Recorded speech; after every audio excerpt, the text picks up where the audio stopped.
Sa ating modernong mundo, kapag may malaking proyekto o misyon na nakalalatag sa harap natin, ano ba yung unang hinahanap natin? Kadalasan plano agad yan eh. O kaya pondo. Oo nga, lalo na kung sanay tayo sa pamamahala ng mga organisasyon o sa mga opisina. Ang unang instinct natin ay maglabas ng pisara at magsulat. Gagawa agad ng komite. Maghahanap ng mga taong kikilos para sa proyekto. Mismo, sanay na sanay tayo sa mabilisang aksyon. Kapag may problema, parang gusto nating solusyonan. Solusyonan agad-agad, di ba? Wala nang patumpik-tumpik. Tama. Pero paano kung ang pinaka-produktibo, pinaka-epektibo at pinaka-lohikal na unang hakbang ay hindi ang pagtakbo, kundi ang maghintay at manalangin? Ibang klase yan. Medyo salungat sa nakasanayan natin. Salungat talaga. Kaya magandang araw sa iyo na nakikinig.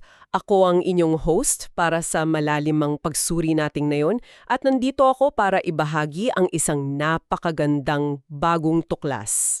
At ako naman ang makakasama ninyo bilang expert natin ngayon para himayin ang paksa natin. Handang-handa na akong pag-usapan ito. Ang misyon natin ngayon ay suriin ang konseptong panalangin bilang makina ng misyon.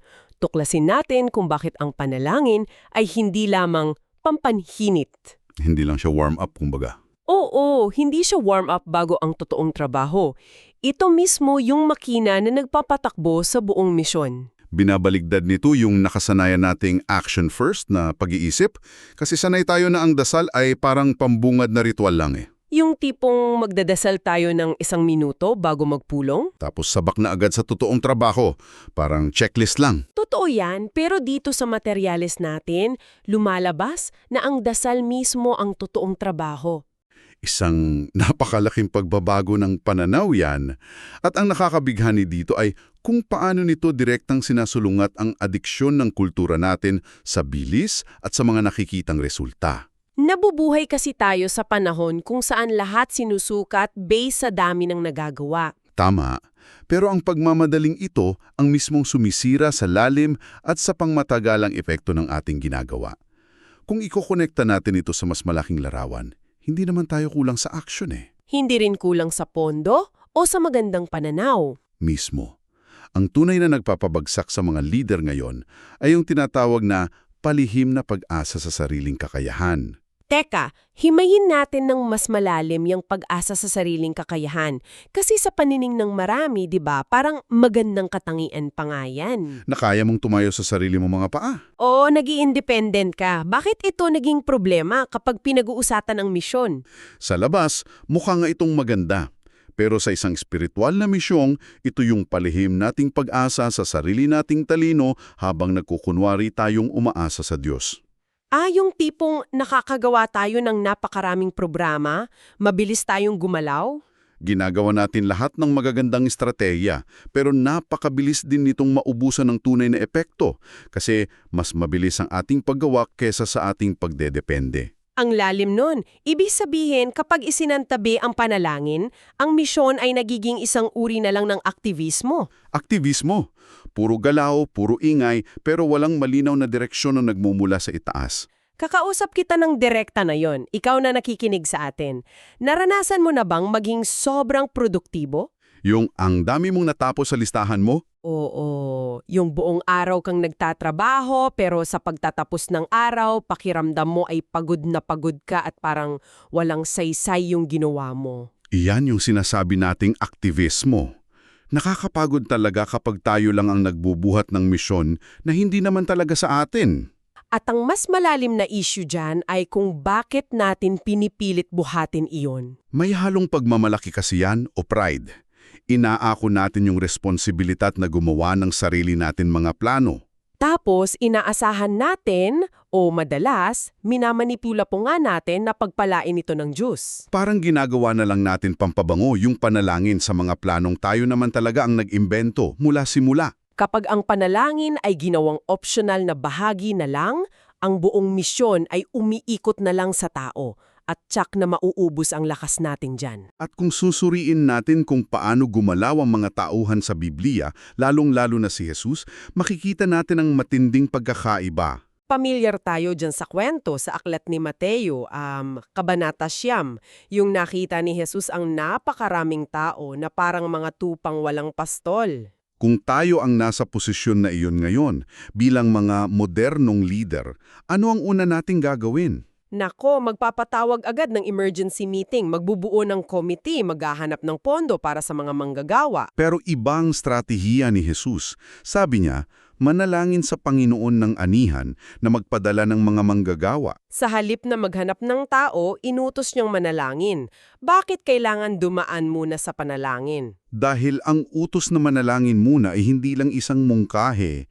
Isa itong pagpapaalala na ang anihan ay pag-aari ng Diyos, hindi ng tao. Hindi tayo ang may-ari ng misyon, ng mga gawa. Bago ang araw ng Pentecostes, makikita natin ang kaparahong pattern. Ang utos ni Jesus sa mga alagad ay simpleng maghintay. Maghintay. Para sa isang modernong tao, ang paghintay ay parang pag-aaksya ng oras, di ba? Sila baga sinasayang nila yung momentum ng pagkakataon. At doon, madalas nagkakaroon ng maling akala. Iniisip natin na ang paghihintay ay pasibo. Yung nakaupo lang. Walang ginagawa at nag-aantay lang na may mangyari. Pero ang paghihintay na ginawa nila doon sa taas na silid ay hindi pagiging tamad.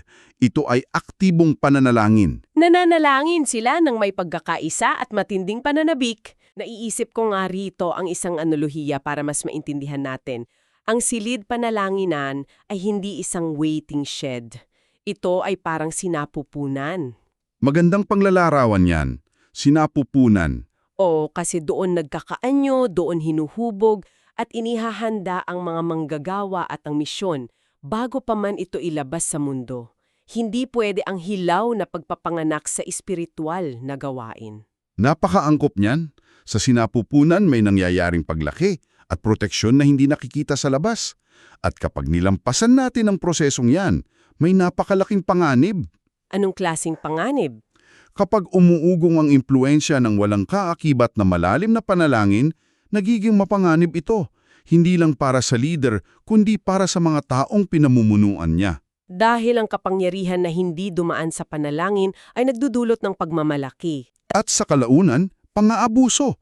Nakikita natin yan ng madalas ngayon eh. O nga, mga sikat na leader o organisasyon na mukhang napakamatagumpay sa labas, pero bigla na lang guguho dahil may issue ng manipulasyon o korupsyon. Bakit nagkaganon? Dahil lumago ang kanilang sakop ng hindi nakasabay ang lalim ng kanilang pagdedepende sa Diyos. Ang panalangin pala ang nagpapanatili sa kapangyarihan na manatiling nakapailalim sa tamang karakter. Kapag tinanggal mo iyon, ang natitira na lang ay ambisyon. At ang ambisyon na walang panalangin ay madaling maging manipulatibo. Kung iisipin natin, nagkokonekta ito ng direkta sa ideya kung paano talaga nahuhubog ang tunay na otoridad. Lalo na sa kultura natin ngayon sa social media, di ba? Oo, iniisip natin na ang impluwensya ay nakukuha kapag lagi kang nakikita, dami ng likes, dami ng views, kailangan laging nasa entablado. Pero may isang malaking kabaling tunuan pagdating sa totoong kapangyarihan. Paano ba ito gumagana talaga? Ganito yan. Ang tunay at matibay na impluwensya sa publiko ay nagmumula sa katapatan sa mga nakatagong lugar. Ang Diyos ay hindi nagbibigay ng otoridad para may mapagmalaki tayo. Ibinibigay niya ito bilang bunga ng tahimik at hindi nakikitang katapatan. Tama. Hindi ka bibigyan ng nakikitang otoridad kung hindi mo muna natutunan ang hindi nakikitang pagdedepende. At hindi na nating kailangang ikwento pa ang mga sikat na eksena sa Biblia para makita ito. Alam natin yung paghati ni Moises sa dagat at kung paano tinalo ni David si Goliath. Pero ang madalas nating laktawan ay kung saan sila nanggaling bago mangyari ang mga iyon. Hindi natutunan ni Moises ang pagpapakumbaba habang nasa palasyo siya. Kinailangan niyang maging isang pastol sa disyerto sa loob ng 40 taon. 40 taon. Sa panahon ngayon, kapag hindi natin nakuha ang sagot sa panalangin natin sa loob ng 40 araw, nagrereklamo na tayo eh. Gusto na nating sumuko. At ganoon din si David. Ang tapang niya sa labanan at ang kakayahang mamuno hindi nahubog sa palasyo. Nahubog sa mga burol habang nagbabantay siya ng mga tupa. Na isang nakakabogot na trabaho, di ba? Walang pumapalakpak sa kanya noong nilalaban niya ang oso para iligtas ang isang tupa. Walang nakakakita kundi ang Diyos, pero doon inilagay ang pundasyon ng kanyang pagiging hari. At makikita rin natin ito kay Jesus mismo. Madalas siyang lumayo sa mga tao para manalangin ng mag-isa sa mga tahimik na lugar. Hindi siya gumalaw na hiwalay sa pananalangin. Kaya para sa iyo na nakikinig na yon, huwag na huwag mong mamaliitin ang iyong mga tahimik at hindi nakikitang sakripisyo. Baka pakiramdam mo walang nakakapansin sa mga madaling araw mong pananalangin. O sa pagiging tapat mo sa mga paulit-ulit na gawain sa trabaho, sa bahay bilang magulang, o sa maliit mong community. Baka naiisip mo, kailan ba ako mapapansin? Ang tunay na otoridad ay hindi nasusukat sa ingay ng pangalan mo, kundi sa lalim ng iyong nakatagong debosyon. Kung matapat ka sa dilim kung saan walang nakakakita, doon ka pinagkakatiwalaan ng kapangyarihan na gagamitin sa liwanag. At masusubok yan kapag dumating na ang totoong pagbabanta. Oo, babalikan natin ang sinaunang simbahan sa Aklat ng Mga Gawa, Kabanata 4. Hinarap nila ang matinding banta matapos hulihin sina Pedro at Juan. Ang naging reaksyon nila ay ibang-iba sa kung ano ang malamang na maging reaksyon natin ngayon. Nakakabasag nga ng nakasanayan yun eh.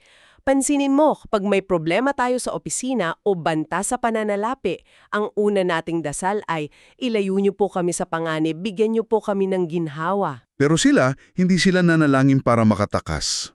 Hindi sila humingi ng exemption sa paghihirap.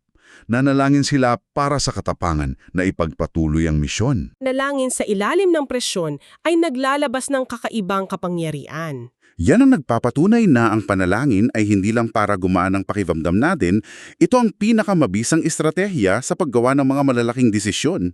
Makikita natin ito ng paulit-ulit sa pagpili ng mga bagong lider o sa pagsusugo ng mga misyonero. Paano ba sila gumawa ng mga ganyang kabigat na desisyon? Hindi sila namigay ng papel para bumoto, hindi sila nagbase sa kung sino ang pinakasikat o may pinakamagandang resume. Sila ay nag-ayuno at nanalangin muna. Hinayaan nilang ang Diyos ang magturo kung sino ang dapat isugo. Medyo mahirap yan tanggapin para sa atin na sanay sa corporate structuring, di ba?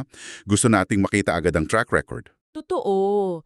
Pero ipinapaunawa sa atin na ang panalangin ay hindi pamamaraan para pilitin ng Diyos na sumang-ayon sa ating mga napiling plano. Ito'y proseso ng pag-ayon ng ating mga puso sa orihinal na estratehiya ng Diyos.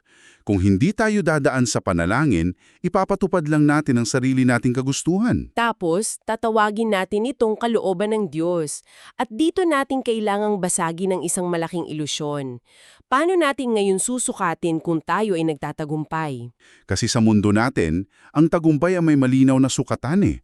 Mabilis na resulta, libu-libong dumadalo sa mga events o maraming natapos na proyekto. Pero kung ang panalangin ng makina, ano dapat ang sukatan natin? Kailangan nating tanggapin na ang sukat ng mundo ay hindi ang sukat ng misyon. Ang tunay na sukat ng tagumpay ay ang katapatan at pagsunod. Hindi pala bilis o dami. Hindi. Kapag pilit nating minamanipula ang mga sitwasyon para lang may maipakita tayong magagandang resulta, doon tayo nawawalan ng kapayapaan at madalas na uuwi ito sa sobrang pagkakapagod. Nakakapagod nga namang magpanggap na tayo ang nagpapalago ng mga bagay-bagay. Ang trabaho natin ay manatiling tapat sa pagtatanim at sa pananalangin. At para maging practical tayo, may binanggit na solusyon dito, isang 30 araw na gabay sa pananalangin. Gusto kong linawin na hindi ito tungkol sa pagpapahaba ng oras sa pagdadasal para lang magmukhang mas banal. Ito ay tungkol sa pagiging estratehiko na nakakabit sa mga prinsipyo. Pero ang pinakamaganda dito ay yung pagpapaliwanag na ang pamamagitan sa panalangin ay naging bukas para sa lahat. Hindi ito eksklusibo para sa mga nasa itaas. Napakahalaga niyan. Madalas isipin na ang misyon ay ginagawa lamang ng mga pastor o ng mga lider na nakatayo sa entablado. Pero tinatawag tayo lahat na maging mga saksing namamagitan sa panalangin. Kahit sino ka man, kahit ano pa ang trabaho mo. Ikaw na nakikinig habang nagmamaneho papunta sa trabaho o habang nagtitiklop ng damit sa bahay o nakaupo sa opisina. Kapag nananalangin ka para sa isang sitwasyon, nasa front lines ka na ng labanan. Inihahanda ng panalangin mo ang lupa ng puso ng mga tao bago pa man may mangyaring pisikal na aksyon. Ang panalangin mo sa kwarto ang nagpapalambot sa lupa ng mundong nasa labas. Kaya tandaan mo na ang iyong pananalangin ay hindi maliit na kontribusyon. Ito ang mismong pakikibahagi sa misyon. Wala kang napapalampas dahil nasa sentro ka ng aksyon kapag nakaluhod ka. Yun marahil ang pinakamalaking aral dito. Ang misyon ay hindi nagsisimula kapag nakatayo na tayo at tumatakbo. Nagsisimula ito habang tayo ay nakaluhod. Ang panalangin ay hindi ang pause button na pinipindot natin bago ang totoong aksyon. Ito mismo ang makina. Kapag kumilos tayo ng walang panalangin, mauubos tayo. Pero kapag nanalangin tayo, doon bumababa ang tamang estrategiya at malinaw na direksyon. Kaya muli, tatanungin kita. Ikaw na sumisid sa kaalamang ito, kasama namin ngayon. Sa mga inaasikaso mo, sinusubukan mo bang ipilit ang isang resulta na gusto sana ng Diyos na ibigay ng kusa sa pamamagitan ng pananalangin mo? Napakadaling madala sa agos ng sariling kakayahan eh. Parang mas kontrolado natin kapag tayo ang kumikilos. Pero napapagod ka na ba kakapilit na buksan ang mga pinto gamit ang sarili mong lakas? Ang totoong pag-usad ay nangyayari kapag isinuko natin ang ilusyon na kontrolado natin ang lahat. Kapag hinayaan nating ang Diyos ang manguna sa pamamagitan ng ating tahimik at matapat na panalangin, doon tayo makakakita ng tunay na pagbabago. Napakalalim niyan. Bilang pangwakas na kaisipan, gusto kitang iwanan ng isang bagong perspektibo na mag-uudyog sa iyo na pag-isipan palalo ang paksang ito ng mag-isa. Kung totoo nga na ang panalangin ang mismong makina na nagpapatakbo sa misyon ng Diyos at hindi ang ating mga sariling programa o pondo, narito ang isang nakakapukaw na tanong.